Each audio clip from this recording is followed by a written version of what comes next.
don't like to admit it much, but we are. Not only do we need things like food, shelter, and water for our basic survival, but we also need things like acceptance, honesty, contribution, and love. All of these are basic necessities for a healthy human life. And we're not alone. All of us share in these universal human needs. They're part of the universal human experience. And so, with that knowledge, I can have empathy and compassion for you no matter what you're choosing to do, because I can understand that you're trying to meet certain needs that are not only present in you, but they're also present in me. And so when we communicate with ourselves or with others, we want to be clear about what are pure needs and what are merely strategies to meet needs. For example, instead of saying, "I'm mad because you should be giving me a chance to speak," I might rather say, "I'm really feeling quite scared and troubled because my need to be heard isn't being met." Now, how can we distinguish between what are just strategies to meet needs and when we're talking about pure human need? Well, there's a helpful mnemonic device called Plato. Person, location, action, time, and object. Plato. If any aspect of Plato is present, then we know that we're talking about a strategy to meet a need rather than the need itself. We don't need any particular person, location, action, time, or object to meet our needs. There are a plethora of choices, of options, and strategies that might meet our needs. So, for example, I might want this person to meet my need for love, or I may want my need for contribution to be met at 11 a.m. at Saturday's Davis Farmers Market. But those aren't necessities. I could find other ways to meet my need for love and my need for contribution than those particular people, location, or times.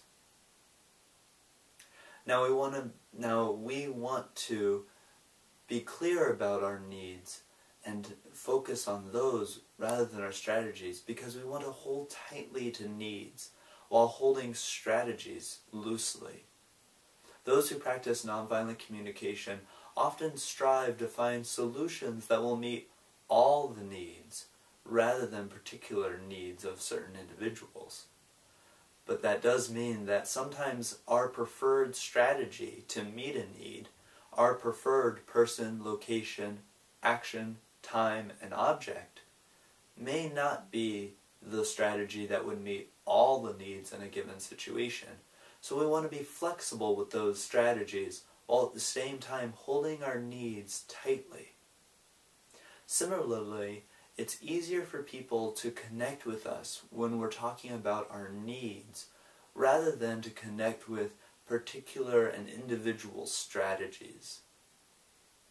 So, now that we've gone over a little bit of what needs are, let's look at two examples and consider which of these is an expression of a pure need and which is an expression of a strategy. The first one. I'm feeling really concerned and sad. I'm really needing more connection with you and to be heard and to hear you.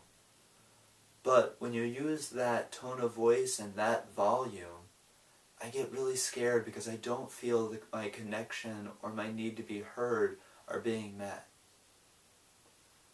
In my opinion, this is an example of an expression of pure need.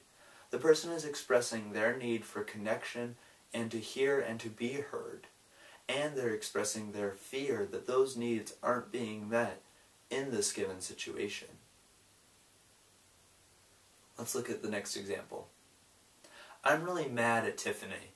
She really needs to clean the dishes and mow the lawn every Thursday, and when she doesn't do that, I get so annoyed with her.